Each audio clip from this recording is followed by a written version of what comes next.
الحمد لله رب العالمين، أشهد أن لا إله إلا الله وحده لا شريك له، وأشهد أن سيدنا ومولانا محمدا عبده ورسوله.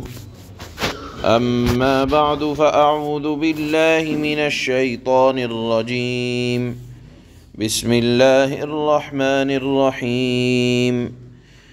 يا أيها الذين آمنوا هل أدلكم على تجارة تنجيكم من عذاب أليم تؤمنون بالله ورسوله وتجاهدون في سبيل الله بأموالكم وأنفسكم، ذلكم خير لكم إن كنتم تعلمون. يغفر لكم ذنوبكم ويدخلكم جنات تجري من تحتها الأنهار ومساكن طيبة في جنات عدن، ذلك الفوز العظيم. وأخرى تحبونها، نصر من الله وفتح قريب، وبشر المؤمنين. صدق الله مولانا العلي العظيم۔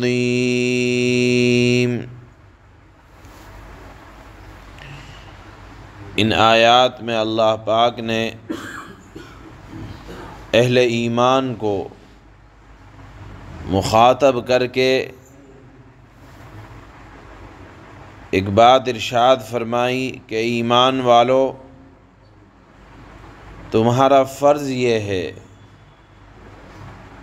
کہ ایمان پر مستقیم استقامت کے ساتھ عمل کرتے رہو اور اللہ کی راہ میں اپنی جان سے، مال سے کوشش کرتے رہو۔ یہ وہ سوداگری ہے، یہ وہ تجارت ہے کہ جس تجارت میں کبھی کوئی خسارہ نہیں ہے۔ ہم دنیا میں لوگوں کو دیکھتے ہیں کہ سینکڑوں لوگ ہیں جو مختلف تجارتیں کرتے ہیں اور اپنا کل سرمایہ تجارت اس امید پر خرچ کر دیتے ہیں کہ ہمیں اس سے نفع ہوگا، اور تجارت کرنے سے ہمارا مال گھٹے گا نہیں بلکہ بڑھے گا۔ اس امید پر لوگ اپنا کل مال تجارت میں لگاتے رہتے ہیں، لیکن دھڑکا اس بات کا بھی رہتا ہے کہ ہو سکتا ہے کہ اپنا اصل سرمایہ بھی چلا جائے۔ اللہ نے فرمایا کہ میں تم کو ایک ایسی تجارت بتلاتا ہوں کہ جس میں خسارے کا، گھاٹے کا کوئی سودا نہیں ہے، جس میں کبھی تم یہ مت سوچنا کہ تمہارا مال ضائع ہو گیا اور تباہ ہو گیا، بلکہ وہ تجارت ایسی تجارت ہے کہ جس تجارت میں فائدے کے علاوہ گھاٹے کا اور ٹوٹے کا کوئی سودا نہیں ہے۔ اب اس تجارت پر مسلمان کو اور اہل ایمان کو ملے گا کیا؟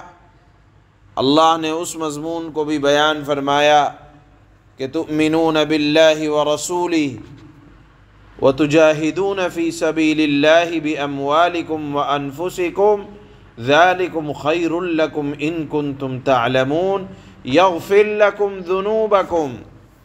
اللہ دنیا سے پہلے آخرت کی بات فرما رہے ہیں کہ دیکھو وہ تجارت ایسی تجارت ہوگی جس کے نتیجے میں اللہ تمہارے گناہ معاف کریں گے اور تمہیں آخرت کی رسوائی سے بچائیں گے۔ اللہ نے دنیا کے مقابلے میں آخرت کا ذکر پہلے فرمایا کہ اس لیے کہ اگر آخرت کی کامیابی ہو گئی، دنیا میں اگر تکلیف سے کچھ دن گزر جائیں یا مثال کے طور پر اگر مسافر کو سفر کی حالت میں اسٹیشن پر، سواری پر یا کسی اور مقام پر کوئی تکلیف پہنچے تو آدمی یہ سمجھ کر برداشت کر لیتا ہے کہ تھوڑی دیر کی بات ہے، سفر تو گزر جائے گا، مقام پر پہنچ کر آرام کر لیں گے۔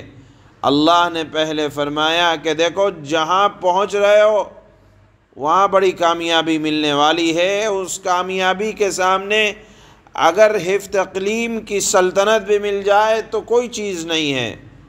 وہ کیا ہے؟ ایک تو اللہ کی رضا، اور اللہ کی رضا کے بعد جنت کا ٹھکانہ۔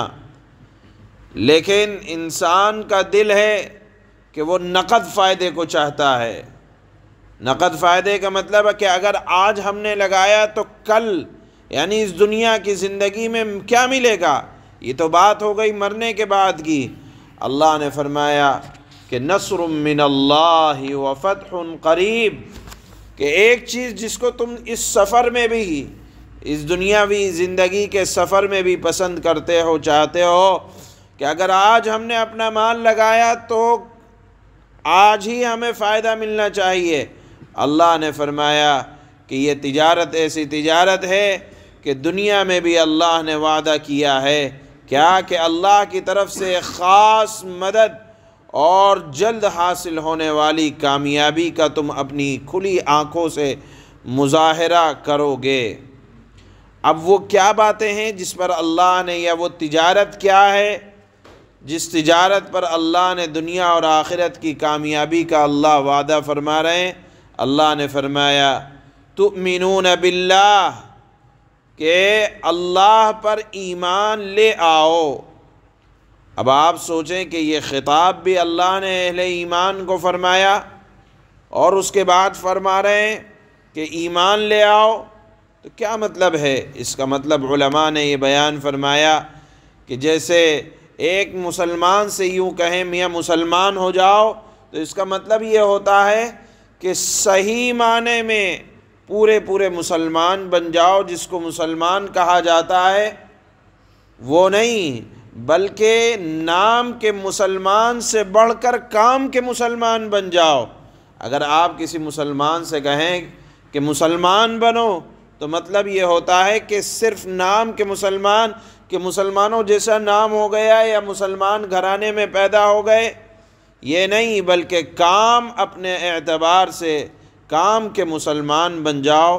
اسی طرح اللہ نے یہاں آیت میں فرمایا ایمان والو اللہ پر اس طرح ایمان لاؤ جیسے ایمان لانے کا حق ہے کہ اللہ کی ذات، صفات اور میں کسی کو کسی اعتبار سے شریک نہ کرو۔ اللہ اپنی ذات میں بھی تنہا ہے اور اپنے اوصاف کمالات میں بھی اللہ رب العزت والجلال کو تنہا سمجھو۔ ایمان باللہ، اس پر اسلام کا دار و مدار ہے اور دین کی بنیاد اور جڑ ہے، اور یہی کل سرمایہ حیات ہے۔ یہ پہلی بات اللہ نے فرمایا کہ جو اللہ پر ایمان لائے گا دنیا میں کبھی ناکام نہیں ہو سکتا۔ لیکن ایمان لانے کا مطلب وہ سمجھنا چاہیے کہ اس کی ذات میں، اس کی صفات میں اللہ جیسے ہیں، وہ اپنی ذات اور صفات کے اعتبار سے تنہا ہیں، کسی دوسری میں چیز میں وہ نہ ذات پائی جا سکتی ہے، نہ صفات پائی جا سکتی ہے، نہ عبادت کا حق کسی اور اللہ کی ذات کے علاوہ کسی کو حاصل ہے۔ اگر کوئی ایسا عقیدہ رکھنے والا، ایمان والا مومن ہے، نہ آخرت میں رسوا ہوگا اور نہ دنیا میں اس کو رسوائی ہاتھ لگے گی۔ اس کے بعد اللہ نے دوسرا مطالبہ کیا ایمان بالرسول کا، یعنی اللہ کی ذات پر ایمان لے آئے، اب رسول پر ایمان لے آؤ، یعنی رسول اللہ نے جن پیغامات کو لے کر اپنے حبیب صلی اللہ علیہ وسلم کو بھیجا ہے دنیا کی ہدایت کے لیے، ان ہدایات پر یقینی علم حاصل کر کے ان ہدایات پر عمل کرنے والے بن جاؤ۔ اور تیسری بات اللہ نے فرمائی کہ دیکھو ناجائز خواہشات اور شیطانی خیالات کا مقابلہ کرتے رہو، یعنی ناجائز خواہشات کو غالب نہ آنے دو، اس کا مقابلہ اگر کرنا پڑے تو اس کا مقابلہ کرو اور شیطانی خیالات کا مقابلہ کرو، اور دین کے کھلے دشمنوں سے اگر مقابلے کی بھی صورت آ جائے تو اپنی جان دینے سے پیچھے نہ ہٹنا۔ اللہ نے یہ صریح حکم آج کی آیت میں بیان فرمایا ہے۔ یہاں یاد رکھنا چاہیے کہ دیکھیے مجاہدہ یا جہاد اس کے معنی صرف قتال ہی کے نہیں آتے ہیں، بلکہ معنی آتا ہے کوشش کرنا اور دین کو غالب کرنے کے لیے ہر اعتبار سے کوشش کرنا، یا شیطانی اثرات کو ختم کرنے کے لیے کوشش کرنا، مقابلہ کرنا، یہ تمام کے تمام جہاد کے مفہوم کے اندر داخل ہیں۔ اگر آدمی اپنی گفتگو اور تقریر سے دشمن کو مغلوب کر رہا ہے، وہ اپنی زبان سے جہاد کر رہا ہے۔ ایک آدمی اپنے نفس کو مار رہا ہے، وہ اپنے نفس کے ساتھ مجاہدہ کوشش کر رہا ہے، نفس کو مغلوب کرنا بھی جہاد ہے۔ اور اسی طرح اگر کوئی آدمی اپنی جان سے اللہ کے راستے میں دشمن سے جنگ کر رہا ہے، وہ بھی جہاد کر رہا ہے۔ ایک آدمی بیٹھ کر اپنے قلم سے دین اسلام کی طرف اٹھنے والے اعتراضات کا جواب دے رہا ہے، وہ بھی جہاد کر رہا ہے۔ بہرحال جہاد کا مطلب یہ ہوتا ہے کوشش کرنا، چاہے نفس کے خلاف ہو، چاہے اللہ کے دشمن کے خلاف ہو، چاہے اسلام کی مدد کے سلسلے میں اپنی زبان سے، اپنی جان سے، اپنے مال سے اسلام کی مدد کی جا رہی ہو، یہ تمام کے تمام ان باتوں میں داخل ہیں۔ اللہ نے فرمایا کہ یہ کوشش کرنا، اپنے وقت کو لگانا، یہ ایک ایسی تجارت ہے کہ جس تجارت کے اندر نقصان کا کوئی شائبہ نہیں ہے۔ یہ تین باتیں اللہ نے ارشاد فرمائیں، اور اس کے بعد دنیا اور آخرت کی کامیابی کی ضمانت اللہ نے لی ہے۔ اس مفہوم کو اللہ نے آج کی ان آیات میں بیان فرمایا ہے۔ اللہ فرماتے ہیں یا ایہا الذین آمنوا هل ادلکم علی تجارت تنجیکم من عذاب علیم، اے ایمان والو کیا میں تمہیں ایک ایسی تجارت کا پتہ دوں جو تمہیں دردناک عذاب سے نجات دلا دے۔ تؤمنون باللہ ورسولہ وتجاہدون فی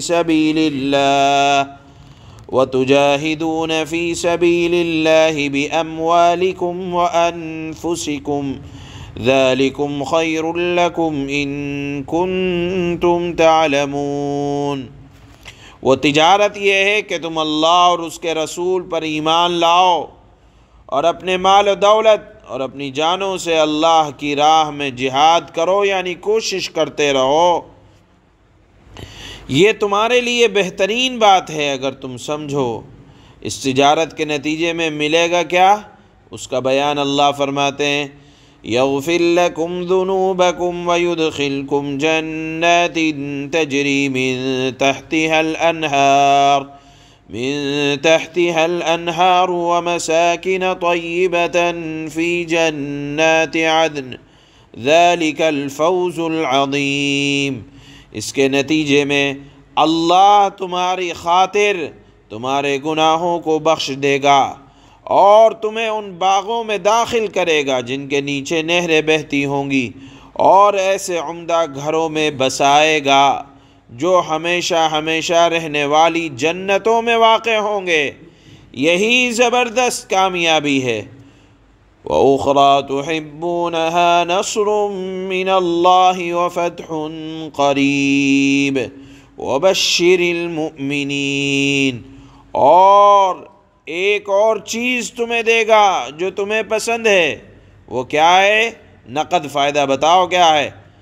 اللہ نے نقد فائدہ بتایا، اور وہ ہے اللہ کی طرف سے مدد، یعنی دنیا میں مدد ملے گی، اور ایک ایسی فتح جو عن قریب حاصل ہوگی۔